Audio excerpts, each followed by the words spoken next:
problem. No problem. Great. So you in California? Yeah, I'm in Sacramento. Sacramento. I used to be in the military and I was stationed in Sacramento Okay. a long time ago. That back in Okay. 93, no 90, 89. That's when I got there. Yeah. All right. I was like, well, it used to be Mayfair. They closed it down now. So Yeah. yeah. Yeah. They've been So trying to turn it into a movie studio over there for a while. really, Yeah. that would be interesting. Yeah. That was Definitely. one of my favorite assignments was Mayfair. So I had a really good time in Sacramento. A lot of stuff that close by there. I Uh-huh. enjoyed it. I didn't want to leave, but they were closing the base, so I had to leave. Yeah. Yeah. We're close to everything, so it's kind of nice. Yeah, yeah, I liked it there.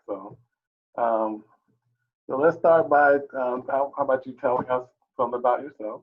Where you born, raised? Were you born in Sacramento, California? Yeah, I was born and raised in Sacramento. Grew up Midtown.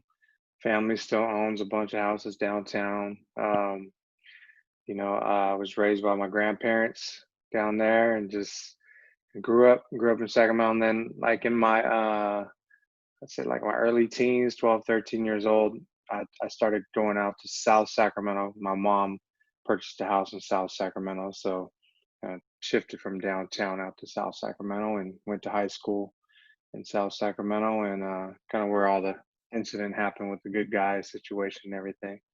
Okay. So yeah. And what got you started into the movie industry? Was that something you wanted to do when you were a kid, or came along later as an adult, or? Yeah, I was like heavy in martial arts growing up and boxing, and my first encounter was I was approached by a stunt coordinator at a tournament that asked me about doing some stunts for films and stuff like that. But I was like 16 years old at the time, so Okay. my mom and they weren't gonna let me leave to Los Angeles and do stunts and stuff like Right. that.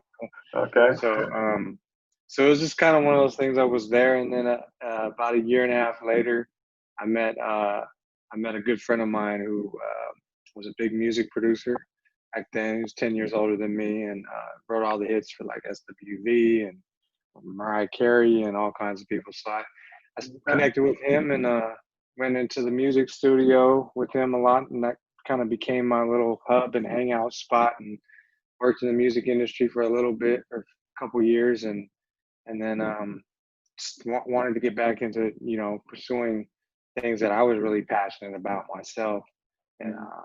I was like on the acting side, and I didn't want to be that struggling actor, so I decided I'd start shooting and pick up a camera and start shooting. So I was one of those kids that bought like every book and Borders back then and Barnes and Noble that had to do with filmmaking and framing and cameras and all that stuff. And I started shooting like live concerts at first for old school bands, and Mhm. Brick Daz Can Function, and it Oh, went on okay. to like, yeah. And so then it went on to like working with like E40 and B2K and a lot of different artists over the years, and then turned into music videos and commercials, and then eventually got into films a lot more.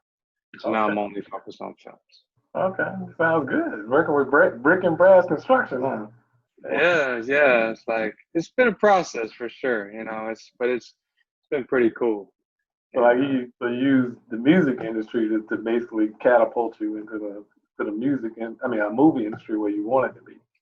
yeah, I made a lot of connections in the music industry, and I was working with a lot of different artists. And then when I first decided to move to LA and Hollywood, one of the producer friends that I had at the time was in the group After Seven and Babyface's nephew, and he had Babyface's old studio, Cahuenga Tower, over there on Cahuenga in Hollywood, and I told him, I said, I think I'm gonna move down to LA for a while and see how what we can do and stuff. And he said, man, if you need a studio, let me know. So I Mhm. ended up going down there and renting a small studio from him and in the Edmonds Tower on Cahuenga, and he just happened to be sharing the whole floor with Tyrese Gibson. And so Mhm. I got I met a lot of different people during that time period that were coming in and out from Transformers cast and Right. artists and things like that. And so John Singleton, all these different people. So just kind of, networked as much as I could and went out to events, and attended as many events as I could and passed out cards back then, and stuff like that. Yeah. And it just kind of built up. And then I became, really close with the Edmonds family. So I started doing, I did Kevon Edmonds single for, not his last album, but the album before that. And then I did the single for the last album, and then I did all the videos for After Seven Okay. from then on. So, and Babyface. So Mm. it just kind of built up from there. When you said you did. I mean, you're talking about that you filmed the music videos, I directed them, yeah. directed them and filmed them. Yeah. Oh, okay, good. Yeah. So two of them I shot in Sacramento, and the rest of them we shot in Los Angeles. Okay. Yeah, So, okay. yeah. Yeah, great. So let's see. So you always knew you wanted to do movies. Is that correct? Because I think that's what I kind of heard. Entertainment in some shape or form, yeah. Like whether it be acting or producing, directing, something like that. Okay. And so how many films have you done so far? Clear Shot would have been my seventh feature film. Seven. Okay. So Yeah. from the very first film that you did as a director, these seven films that you directed them on, right? Directed and produced. Okay. Yeah. So from the very first one that you did through the latest one, which is a Clear Shot, I believe, is what would you say you attributed as the most that you've grown in that 7 years? The most that I've grown. Right. So what in the first film, what didn't you know that you now know in the seventh film? Oh man, everything. The first film, when you're a fresh filmmaker and you think that I can just make something that looks good or Mm, whatnot, and it's gonna blow up and take off. You know what I mean? And right. that's kind of what we did. And this, when I shot my first film with a partner of mine out of Stockton, California, there were no like DSLR cameras and stuff yet to Okay. shoot on. We were Mm, still using like old DVX 100s on mini DV and things like that. So okay. we had came up with this idea that was it's kind of cool because I still got pictures of it. But we wanted to get that shallow depth of field that film created. So we had created this our own camera where we took a digital mini DV camera and we took apart a DSLR like still camera or a photography camera, and we Mm, shot through that camera into the mirror, and then had to focus with actual lenses and stuff to try to get that shallow depth of field, which we did. It wasn't the greatest film for sure, but it looked pretty cool. right. That was our first film. That was probably almost 20 years ago. Wow. Okay. Yeah, and so since then it just, I did a couple other like really low to no budget feature films, did a lot of short films at wine festivals and things like that, and then started getting into doing some bigger budget films and starting to really learn how the business works. And it's Okay. yeah. So your latest film is a Clear Shot, and you got is that the latest one, or has it got you got something other than that? Yeah, Clear Shot. I mean, I produced another film right after Clear Shot called One and the Same with Glenn Plummer and a Mm-hmm. bunch of other actors. And then I did a Netflix comedy special for Lance Woods. And then we're in pre-production right now for the next film called Bad Currency. So that one we shut that one down right when the pandemic happened. So we'll start filming as soon Okay. as we're able to. Yeah. Right. Okay. So but tell us about a Clear Shot. It's starring Mario Van Peebles in that one. Yeah, so I just got off the phone with Mario like 20, 30 minutes before I got on with you. We got a bunch of other interviews, but me and Mario connected like a few years back through a mutual friend of mine that he's a producer on films in Hollywood, and he's a close friend of Mario's, and connected me with Mario a few years back. And Mario and I just kind of stayed in touch over the years. I had some film projects back then that I wanted him to be a part of. It just wasn't the right timing. the funding wasn't there, things like that. You know what I mean? So uh, when I started writing a clear shot, it was uh, it was really based around the 1991 Good Guys hostage situation in Sacramento. That's still Right. the biggest situation in U.S. history, and I just happened to be down the street at the time, at a friend's house, watching it unfold on television and stuff. And that area, that whole shopping center where it happened, that was our hangout. That was where the mall was at. That was, Right. where Okay. all our friends hung out at. So when we saw it on television, we said, like any other kid, let's go check it out because there's police everywhere and stuff like that. And stood out there and watched it unfold for a few hours. So it was always one of those. I mean, Sacramento has a lot of crazy, stories that went uh, nationwide and worldwide, and it was just one of the stories that stuck out over the years that I thought that someday I'd turn it into a film, or at least, get inspiration from it to turn into a film. And so I, wrote it loosely based upon that, inspired by that event that Oh, happened. so it's not exactly as that event transpired. You No, it's not. later or something. Yeah, I wanted to like, because there's things that were unknowns to it as well. Like the four gunmen, or they were teenagers. One was, 21 years old, but the other three were teenagers, and we didn't really. The media wasn't going to give you a real perspective of why they were doing this and going through it. Other than that, they were having hard times getting jobs and being made fun of, and they had been immigrants, and stuff like that. And um, so I wanted to kind of like, I wanted to paint the picture in this film from both sides of from the gunmen, why they were there, the struggle, and understanding that struggle from these teenage kids who were immigrants, to the other side of the police department who were dealing with a situation that's never been dealt with before in history. So they weren't prepared at all, and they handled it the wrong way. And Uh, so, but I wanted, at the end of the actual standoff, when they just came in and shot everybody and killed the gunman and took one away, it just wasn't, for a film, to me, that wasn't going to be, that great. There needed to be some empathy there. There needed to be some connection. There needed to be, a cop that actually cared about why, these kids were doing this, and not just storm. We're not just going to storm in and start killing people. right. So we But added some backstory. that kind of brings on to what we've got going on right now. It's Yeah, interesting that you bring that up. It's on the heels of exactly what's going on today. it Again, is. It is. And Sacramento is crazy right now.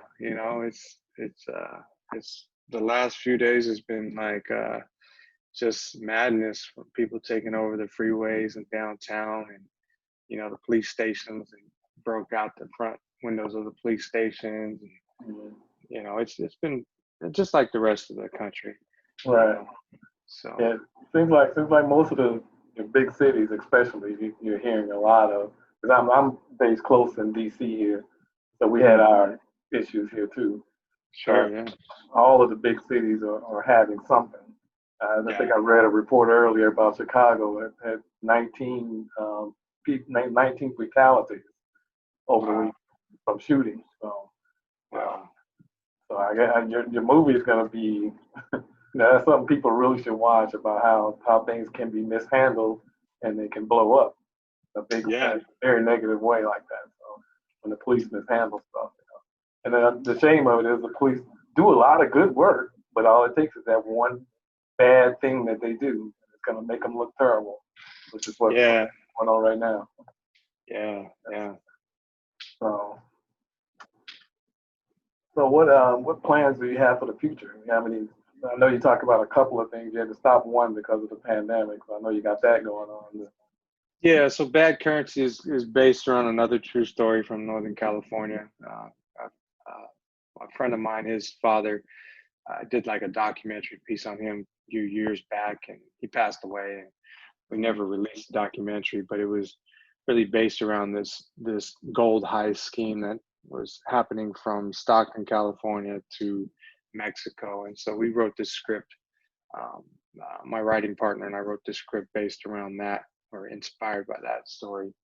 Um, so I'm trying to like, pull out stuff that's either dear to me or something that I've either heard or experienced or been around. And there's for fortunately and unfortunately, Sacramento, California has a lot of like tragedy and stories that have happened over the years. Right. Yeah. So we have a lot of content, definitely.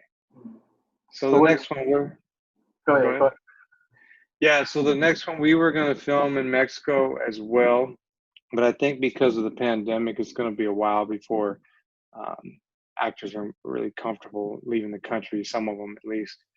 So we've been working with SAG, and we're going to end up changing it location wise to Sacramento, which is ironic because this movie actually took place like mostly in Mexico and was written based on locations and stuff that we scouted in Mexico. Whereas, like a clear shot at that time, Sacramento isn't a really film friendly city. And I've been having this fight with the film commission and the powers that be over here, it's police chiefs, things like that over the years. And we're starting to get to that point now where they're opening up the doors for me to film here. We got a new film commissioner that's came in finally after like the last 15 years. I just spoke to the police chief about 2 months ago regarding everything and some of the councilmen and stuff like that. So ever since Clear Shot had its release, it's kind of it stirred up a lot of attention in Sacramento. We sold out the IMAX theater, and so I think they're getting more open to filmmakers doing more stuff in Sac now. But it's ironic because it's the film that I'm getting ready to film. I'm filming in Sacramento, but it takes place in Mexico, and then Clear Shot actually took place in Sacramento, and we built the stage in Mexico to film and to act like we were in Sacramento. So, yeah. Okay. So what was the issue that the old film commission had? Why didn't they She want? was just, the old film commissioner was somebody who worked for the county, wasn't into film, didn't really know film at all. It was just Okay. kind of a position that she was given where she was in office maybe once or twice a week. Everything, didn't really care, wasn't giving out the permits like she should be, wasn't there to be helpful. Film commission in any city is supposed to be helpful. We're bringing, jobs and things to the city, and Right. they're supposed to be there to help you with, whether it be give you preferred rates at hotels for your actors, or help you get permits to shut down certain streets and work with the police department and things like that. And they were no help whatsoever. So at that time, so it was just easier for us to go to Mexico and shoot, because even with some of the music videos that I've shot over the years, we've had issues for like 1 day shoots. So I didn't want to like run into that when there was so much money invested in time and actors and stuff like that. So, Right. so one of my producers had introduced me to some crew members down in Baja and Rosarito, and we ended up shooting it at Baja Studios, where they filmed Titanic, Planet of the Apes, and like Fear the Walking Dead, like a lot of different series stuff. But it was James Cameron actually was the first person that filmed there. They built it for the Titanic, and so it was pretty cool. Got to go down there and hang out on the set where like pieces of the Titanic were still hanging out, and all that stuff. And so when we were not filming, you're kind of running around and seeing history at the same time. And I built a relationship with them down there. So the last production that I produced as well, that was supposed to be in Sacramento, we brought down there.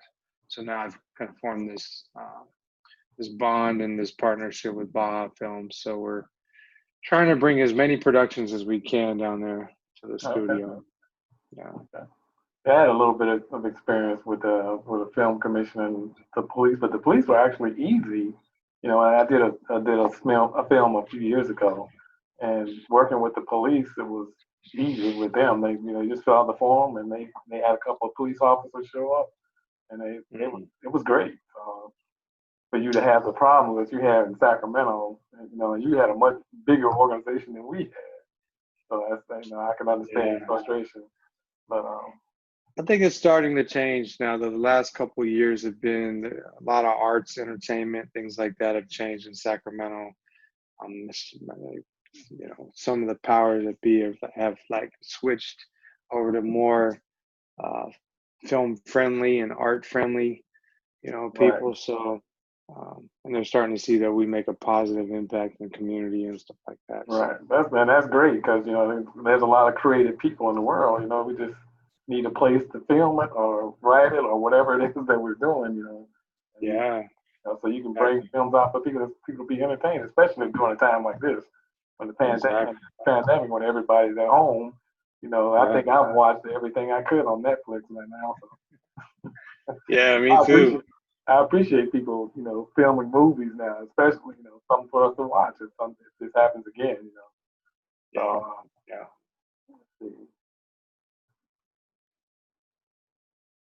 yeah, we have that. And speaking of the pandemic, now that's what we wanted. We wanted to see if what have you been up to during the pandemic?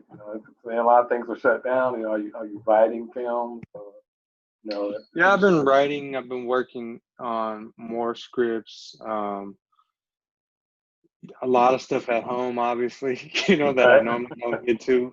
I actually moved to a new home like a month before the pandemic happened. So when I took off to Mexico to shoot the film, I was still unpacked and stuff like that, which Okay. I was going to take care of when I came back after the next film. But so it gave me time to unpack and you know um, focus on like a lot of things at home.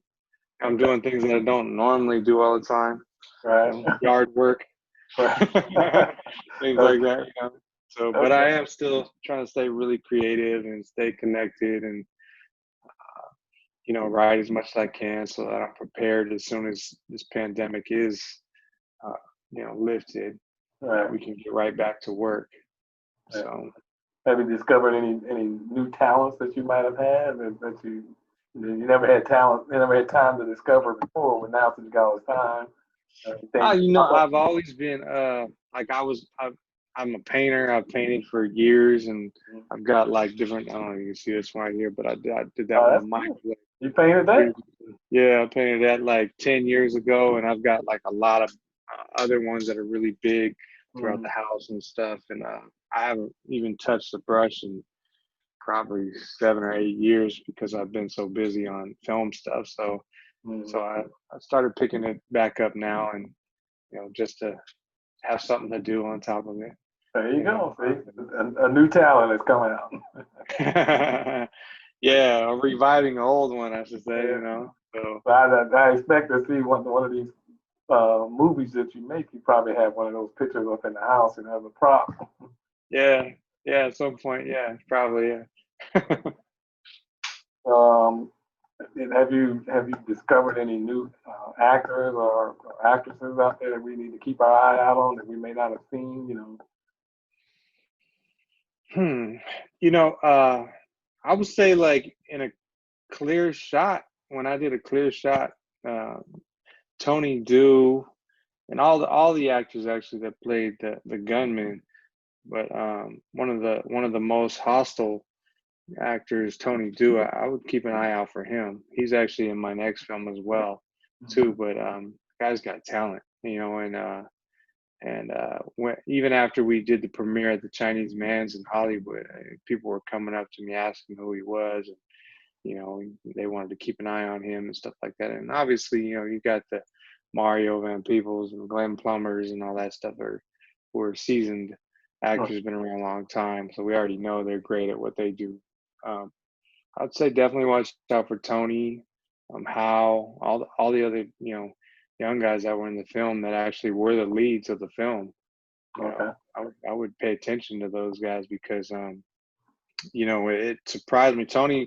Tony and these four guys that came in, which was crazy to me too, is because I had this certain picture in my mind of what these characters should look like and act like, and I was kind of basing it off of the real, gunmen, like the pictures from 1991 and what they looked like and stuff like that, and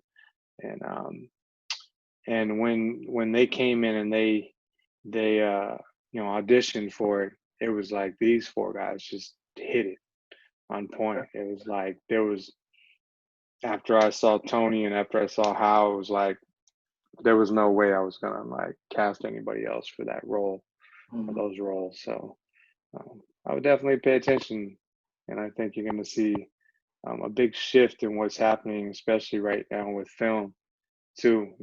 We've already started this years ago with the shift of like Black, Asian films and stuff that are like coming. I think we're going to have a lot more and a lot more support over the coming years Okay, now. good. Um, so you got a lot of people. Hopefully, we have a lot of people that'll be watching this. And you're a seasoned director now. What advice would you give someone coming up, in the ranks now? What advice would you give them, if they wanted to be a director in the movie industry? Just don't let anything hold you back. I went through all those same things when I was young. Nobody gave me anything, and parents never gave me a dime for anything. So it was like, uh, they were the typical parents that said I needed to go, work in real estate or something else, and go get a job at the post office. My mom worked for a post office her whole life, so it's kind of one of those things where I wanted to pursue entertainment. And in the eyes of most people, as entertainment is they think you got to be a Brad Pitt or something like that to make money in it. Right, And so I would just say, you gotta figure out what your purpose is in life. And if your purpose is making films, then make it. And regardless if it's nowadays it's a lot easier with the DSLR or even an iPhone and stuff like that. Get out there and shoot, create content. It may not be the greatest looking stuff that you got, and you're gonna trip over things. You're gonna learn things that you could have done better and look back on it and laugh later. But it's like anything else. You pick up a guitar, you're not gonna be a pro when you first pick it up. right, You got to continually shoot and you got to continually create, and that's how you get better at it. And then once you get the opportunity to really get on another level with a professional crew and some you know um, really good actors and stuff like that, then you'll be prepared. okay. So Do you think it's more of an advantage if someone goes to California or New York City or the bigger cities and try to make it in the industry, or I don't think it's more of an advantage. I think there's definitely more opportunities if you're like an actor or something like that. You're gonna get a lot more casting calls to go to and stuff like that if you're in LA and California. But I think that great films can come from anywhere. I've got a friend of mine, Lane Garrison from Prison Break and stuff. He did a film, Iron Orchid. Um, it's on Prime now and stuff. Great film. He shot it in Texas. There's really isn't any big names in the film other than him. So I think it's just a matter of creating. We have platforms now with the internet and social media and stuff like that, where you create something that stands out. It's going to stand out no matter where you're at. And sometimes I feel like when you're in Los Angeles too, which one of the reasons why I left is you get so caught up in the mess of everything that's going on there. It's just like there's a lot of creativity, but there's also a lot of like BS and people that you know think they're bigger than they are and promising you dreams and things like that. And everybody knows somebody, so right? it's like so you get caught up in the mess of like um, the whole rat race of like I need to be here, I need to be there, and this person said this and that, versus you know you can focus on what you really want to do and put it out there. Okay. And so we got a clear shot that's dropping tomorrow, right? Yeah, And that's going to be on what? How it'll will people be get to it? all streaming platforms from like Amazon to Xbox to what do they name them all? Like the Google Plays, all that type of stuff. So it'll be Okay. on all those platforms. I think Netflix is following like 3 to 4 weeks out after Okay. this. So it'll be on all the red boxes. I know it's going out to all the Walmarts and stuff on DVD as well. Mhm. So it'll definitely be out there. And I'm sure if you just put in a clear shot online, you'll find it. So Okay. I've already seen stuff popping up on Rotten Tomatoes and different stuff like that. So Okay. Okay. So I will definitely check that out tomorrow. mm. Do you have any social media contacts you want to give people so if they want to get in touch with you? Yeah, I mean, I'm at Nick Leisure on like Instagram. I rarely use Facebook anymore, a little bit, but mostly Instagram. I'm on at Nick Leisure, so they can tap in with me there, see what's going on with upcoming projects. My Leisure Films is also on Instagram. But if they tap in with me on Instagram, they'll see all the different posts and stuff. Okay. We'll, Definitely. I will make sure I put that out there too. So we appreciate you allowing us to interview you, and Yeah, appreciate it. I will definitely check out a Clear Shot tomorrow. And Yeah, and thanks to you guys too. I mean, we need people like you that are putting our stuff out, yeah, so we appreciate it. no problem, no problem.